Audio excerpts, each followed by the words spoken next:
Hello, everyone. This is Emmanuel Eliason coming to you with another edition of Financial Breakthrough Academy.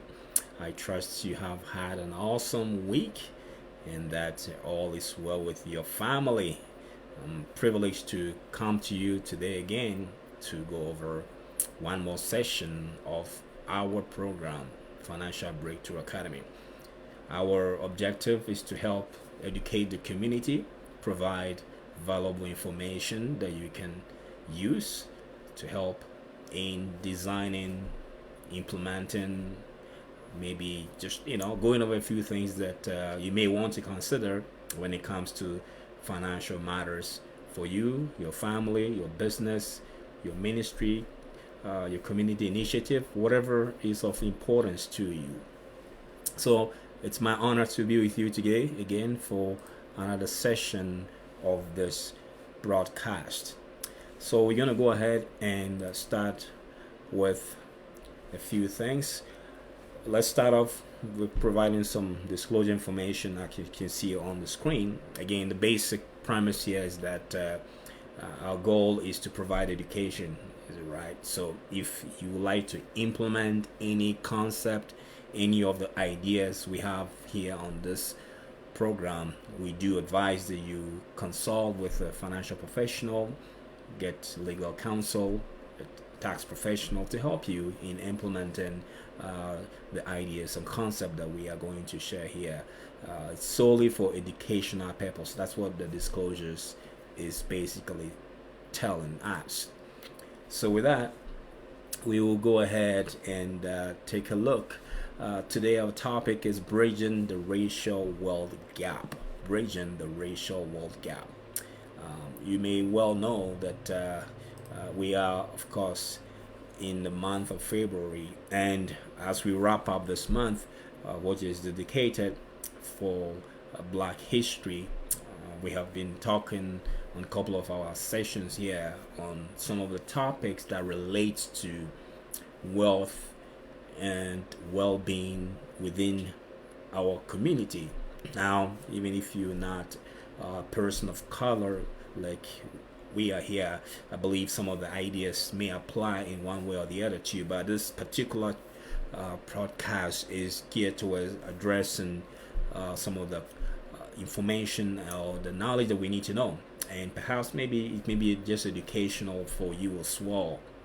But February is dedicated to celebrate the Black history in the United States and of course around the world. Now, there are several topics, in particular I believe this year is around health and wellness within the community, and we have decided to focus a bit more on the financial wellness aspect of the celebration or the theme for this year. So on that note, we are talking about some financial matters concerning the Black community. Our topic of discussion here is bridging the racial wealth gap. Bridging the racial wealth gap. So let's first start up with scripture. We like to be able to glean from some biblical thoughts and principles that allows us to be able to get informed. That's part of our values here on this channel.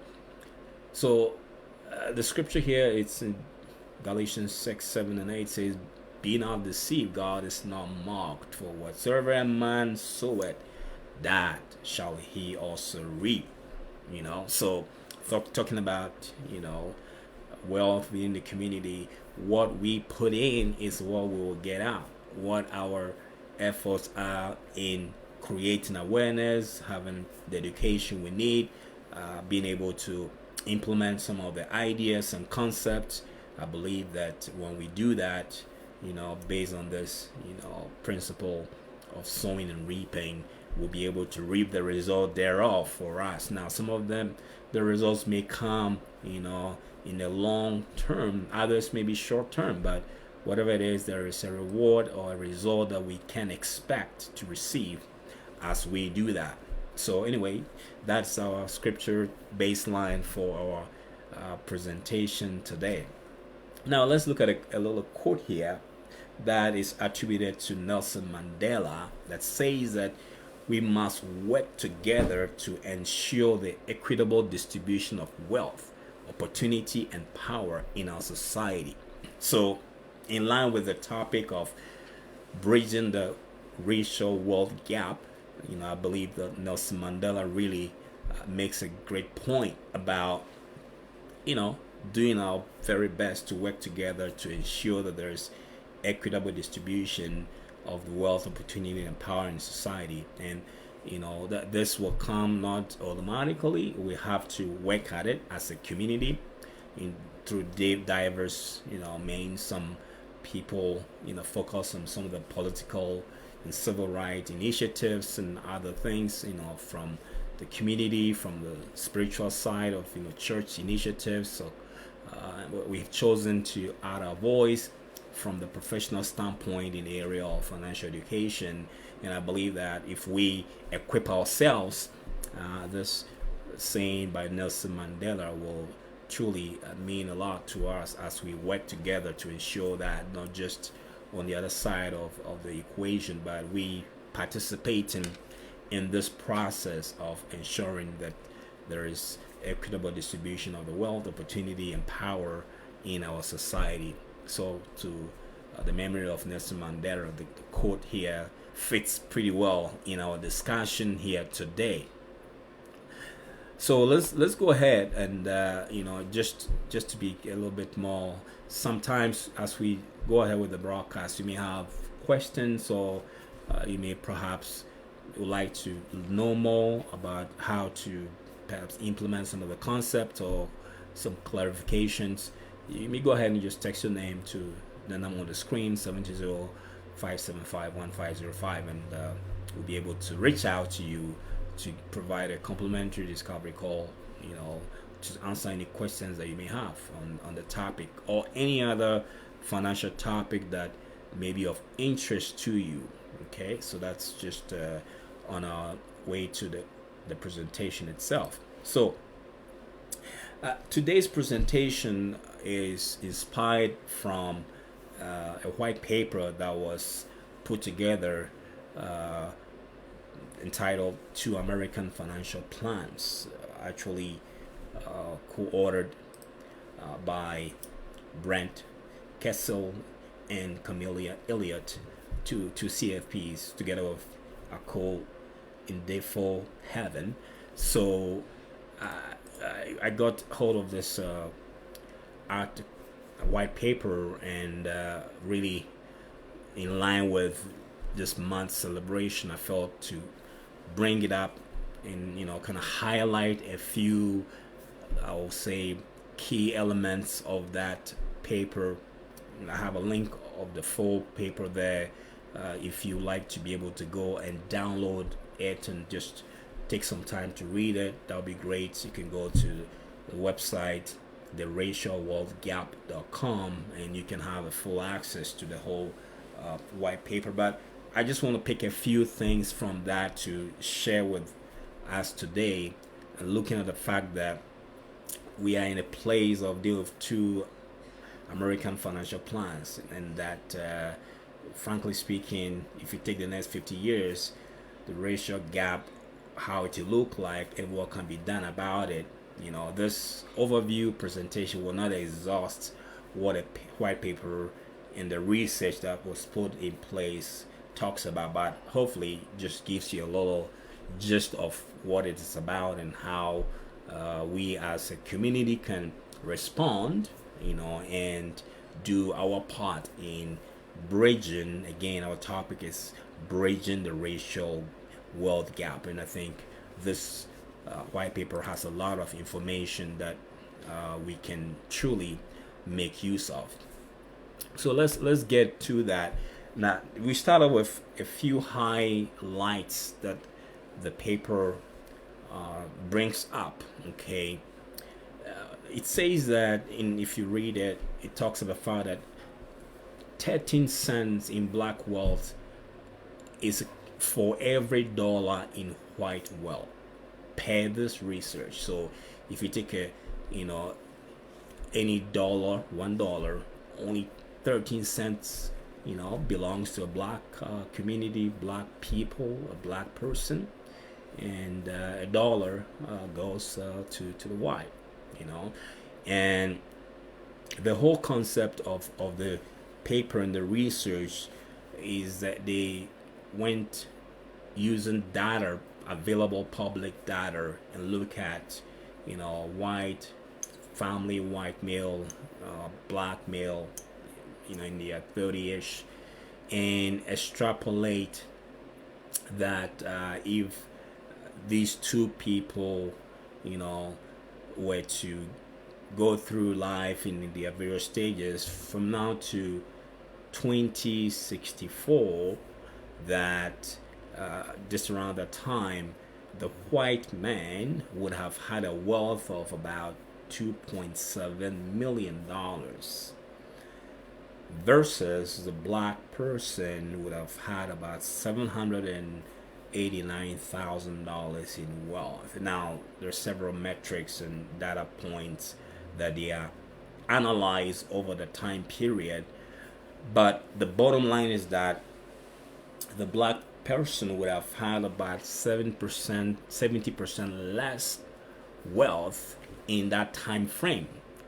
Okay, and they also adjust for what we call, let's say that even if there was similar educational background, okay, and perhaps a similar investment, result will still produce about 51% less of the wealth for the black person. The bottom line is, even given all other factors like education and things that may set another party at a higher or greater advantage, if that field was leveled, of a level playing field, you will end up with an investment outcome whereby the black person is still about 71% short of what the white person would have gotten. So again, that this speaks to the racial wealth gap that exists in the nation and frankly around the world. Is that right? So the question truly becomes, why so? Is that right? What actually is the cause of that? Is that right? And what really happens? What goes on behind the scenes on these particular situations. So here are a few of the contributors to the racial wealth gap that were identified during this research put together for this report. Okay, again, it's based off on this very well done research that's put together. Let me repeat. The website is the racialwealthgap.com, and I believe that it will really be valuable to as many as are willing to dig in some more, learn some more, read, and try to maybe make sense of it. The two primary authors are Brent Kessel and Camelia Elliott, both are CFPs, together with Echo Indefo Heaven. So, as I was saying, the key elements or key highlights for the contribution to the racial wealth gap is as we see on the screen, and let me kind of go over it briefly for us. What they found was that the first bunch of or category is the fact that earnings, the spending in the house of the two groups made up about 58.5%. Okay, 58.5% of the contributing factors. You see, so the earning capacity, the spending structure in the house, or housing or potential for the two groups contributed to that 58.5% of the racial wealth gap that was identified. Now, the other contributor was about the 401k participation, and that accounted for 25.6%. So the point is that if you take the two groups, the potential or the possibility of the contribution towards the retirement plans, mostly the 401k type retirement plans that were available, really had a huge impact on the kind of disparity that there is for the two groups when it comes to the racial wealth for the groups. Okay, now the other element was on asset allocation. What does it mean? Basically, we are talking about how, if we took an investment portfolio of the black person and that of the white person, the way the investment portfolio is allocated, the various asset classes, or the kind of strategy that is put together within those investment portfolios for the two groups, made up or contributed about 11% of why there was that racial wealth gap. Okay, so that is very important to know that the way we structure our investment portfolios, the way we have our investment accounts and the type of accounts we have, really makes a difference on what the outcomes will be when it comes to the wealth gap we are discussing here today. The next element was on the appreciation and interest rates. It's pretty very low, I would say, contributing factor here, about 2.7%. So again, how much assets appreciate, or the things that appreciate for those two groups, it doesn't seem to be very much in that regard. So it is for the last element, that is the inheritance. And I was quite surprised myself, going through the report, that it only contributed to 1.5%. We often thought that, look, when you have opportunity to leave inheritance, which is important, is that right? But in actual fact, it did not necessarily have a huge impact overall in the long term, in long scheme of things, of how the wealth gap is for the whole community as we know it. Okay, so yes, it's an important element. It's very key to provide inheritance. We know scripture talks about a good man leaves an inheritance to his children. Yes, but from the research we can tell that the earning, spending, and I will say in real estate or house ownership, and employer based contributions of 401ks, the two together alone really takes us almost to about 80% of how the disparity comes about. Okay, and the next element of asset allocation, the way we allocate our investment assets, contributing about 11% to that racial wealth gap difference. So I think the point is that we need to be aware that the things that we may be thinking are truly causing the racial wealth gap may not be what it is, so that we can truly be well informed and take the necessary action. So anyway, these were the key contributory factors that were identified. Again, earnings, spending, and house, 401k participation, asset allocation, and the appreciation in interest rates and inheritance, in those order. Now we also look at some key findings. There were some very key findings for this research, and some of them were that education's return on investment, in other words, the ability for us to educate ourselves, came in as a very big factor. You know, the likelihood of somebody gaining or earning better, having a better opportunity to generate more wealth, having the, I would say, knowledge and the understanding of how finance work and money work, the higher one's education is, the more probability of having a better outcome in that respect. So education had a key factor as one of the findings. So I think it's important to take note of that, in whether it's self-education or formal education, whatever we can do to improve our knowledge, improve ourselves, will go a long way in that respect.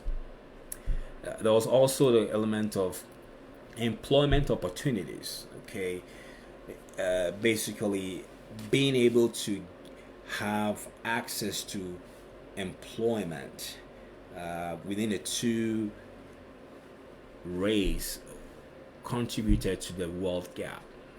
So again, if we have the possibility of getting better employment, much more likely that we were going to come out in a much stronger position. But again, from the research, employment opportunities tend to play a big factor in the racial wealth gap as we know it.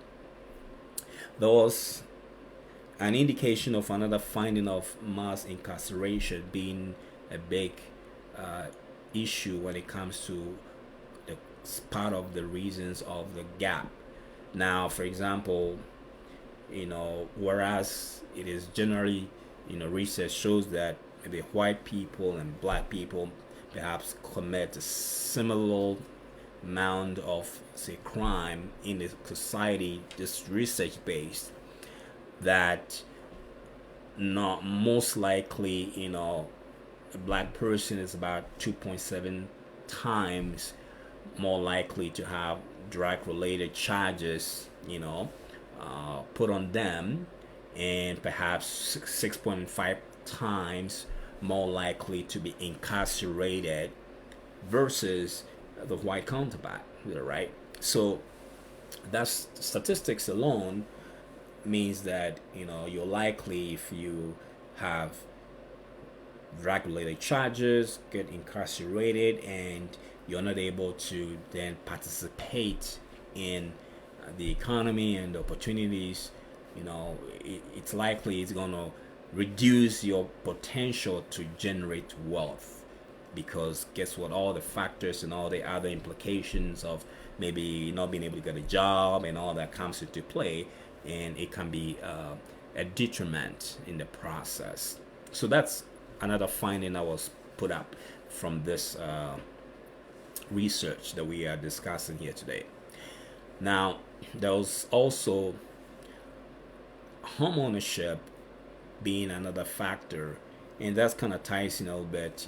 If income is not, employment opportunity and income is not great, and home ownership becomes a little much difficult, knowing that home ownership was one of the big factors in generating that wealth.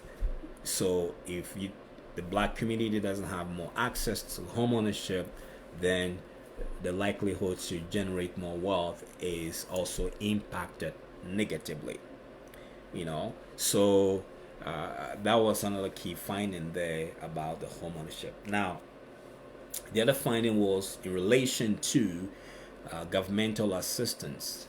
Now, again, due to high rates of poverty in several communities, the potential for just being on that, governmental assistance, and not, frankly, even if, one were to perhaps, get some level of revenue and all that, you lose the access, to that type of assistance. Now, there are certain type of other assistance that maybe the white community may be receiving that may not necessarily be accessible to the other group. Now, we know that there are different type of levels of assistance that may be accessible for one group and the other, and that research really goes into detail in discussing that.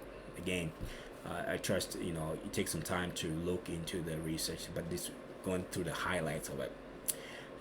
They mention also the flaw in the tax system, looking at the fact that a lot of time when we talk about taxes, we are only looking at maybe the income tax and all that, but there are several other taxes that capital gains and all other kind of taxes that a lot of times we have one segment of this community and the society much more favorable towards than the other. Okay, so the research points out some flaws in the system in terms of the taxation that is in place, whereby so many other tax systems tend to have much more favorable treatment than there is for the black community. So these are some key findings. Again, not to give too much detail, but to give us a snapshot and inspire us to maybe read a little bit more on what the findings are. Now, with that said, just a few pieces of financial advice that is given. I mean, there are so many other things that we can talk about, but simple things like, trying to reduce one's debt burden from education by attending a not-for-profit college, we found may help potentially reduce your debt because of the nature of, for-profit colleges versus not-for-profit colleges. So that was one of the piece of advice that was in there. Open a checking account rather than relying on say check cashing services and pounds and all the other services that tend to diminish one's revenue or income or salary or paycheck can be detrimental in the long run. So being able to access the system the way it's set up and not fall prey to some of the other outlier systems that tend to take advantage, frankly, of the community. There's a recommendation of opening a retirement account as soon as possible, if you can, as soon as you can, to open a retirement account, because the point is that gives you a longer time period to accumulate compound interest working on your behalf and allowing you to build up that income stream through the retirement account that you may have opened. Now, an advice there, starting investing early. Time is one of the biggest factors that we can all make use of in terms of investing. So the earlier we get exposed to investment opportunities and access the system, the likelihood it is for us to be able to build that wealth and help bridge that wealth. They advise also to use credit wisely, because ultimately if we overextend our credit utility, we will end up hurting ourselves overall. So anyway, these were just key pieces of financial advice that were listed in there. I would say that truly, to get an in-depth of what the research is about, access a full white paper and the research on the link shown on the screen. The racialwealthgap.com, I think, is a really, really good, well put together paper that can help us understand what we are dealing with here. Now, if you have some questions, again, let me go ahead and share. If you want to get some information on retirement planning or any other financial topic, just text your name there to 720-575-1505 so we can be able to give you some information as we can. Now, with that, we want to just again thank you for joining us today, watching, listening. We encourage you to share, like our page, and let's continue to educate ourselves to be able to make our community stronger and build a better financial life and help in the financial breakthrough for ourselves. This has been your host, Emmanuel Lyson, signing off for another edition of Financial Breakthrough Academy. You have a wonderful rest of your day. We'll see you very soon.